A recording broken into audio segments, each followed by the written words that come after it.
TM2. Welcome back for part 2 of time management. I'm Rob Sales with Student Success. Lisa Carlson with Student Success. Okay, our previous... Hey everybody, welcome back to time management. Second video, Rob Sales with Student Success. Did you forget who you were? Hey everybody, welcome back to time management video number 2. I'm Rob Sales with Student Success. Still Lisa Carlson with Student Success. She hasn't changed. This video, we're going to focus on planning and prioritizing. Our previous video was all about procrastination.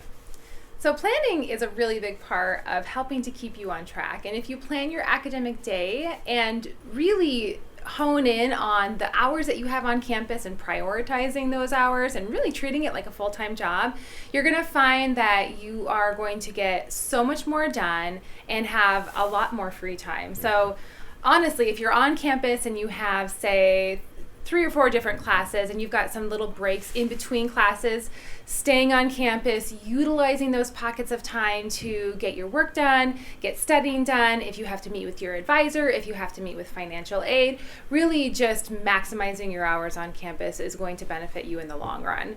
Now we're going to look at some visual representation of what we just talked about. Take care of this. I'm going to need a whiteboard.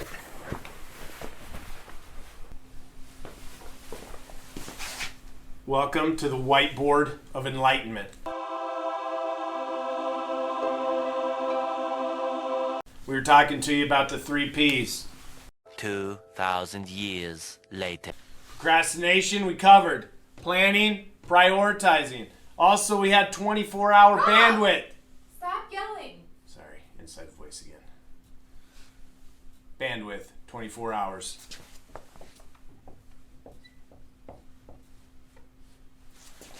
How does that fit into everything? Classes, every day you're probably around 4 hours. Okay, we're going to say your 4-hour average.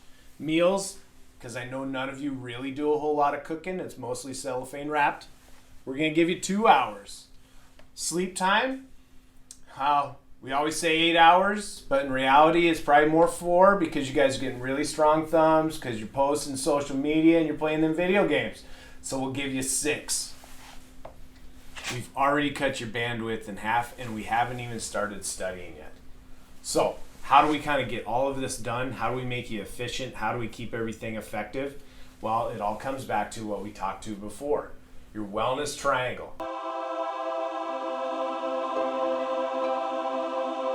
How do we keep everything as balanced as possible? Perfectly drawn wellness triangle.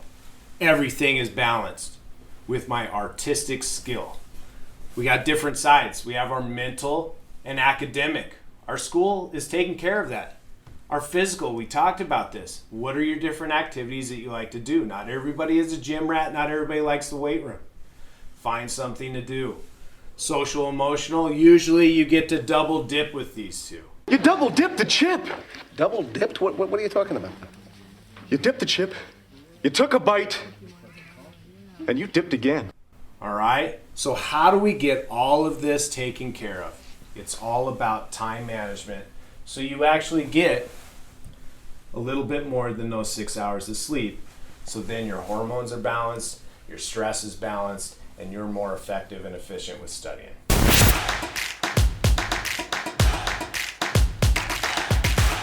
So my freshman year coming out of high school, I was pretty confident coming to South Dakota Mines because high school is pretty easy, kind of a breeze like it is for a lot of kids. And so I was expecting, study maybe like a couple hours for a test, things like that. And then when I got here, it was kind of a brutal awakening. I didn't really realize that I didn't know how to study at all, and I didn't really know how my mind worked trying to learn all that material. So when I first got here, it was a little bit bumpy, and it took me probably 2 semesters to really figure out what worked well for me, figured out how to make study sheets and go through all the material, highlight things so that I could remember them, and just go over those again before the test. And then I slowly started to learn how much time I needed to really get the material down before an exam or to do certain types of homework, things like that, whether I could listen to music while studying, not listen to music, depending on the subject, all that kind of stuff. So After my freshman year, I kind of started to hit my stride with that, and I realized I needed about a week before an exam to start studying, and I broke it down into little bits and pieces so that a little bit every day was kind of what I did for each class. And then I also started using a calendar, so I'd write on my calendar all of my exams at the beginning of the semester when I got my syllabi, and then I would be able to see about a week ahead. Oh, I have this due next week, I have this due next week, and then kind of plan from there daily to-do lists of what I needed to get done. And then that really helped during season too. I was a student athlete at Mines for my 4 years, so during season it's really busy traveling and everything, trying to figure out what you're going to miss. But breaking it down into those bite-sized pieces was what was best for me.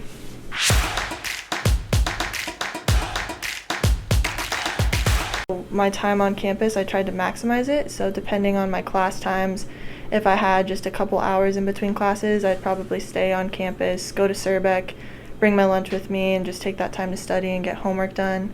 And then if I had a longer period of time, maybe I'd go home real quick, grab a bite, and come back. But most of the time, if we had practice in the morning, I'd practice, go to class, stay and study, finish up my classes, and then go home. So I could really maximize my time on campus.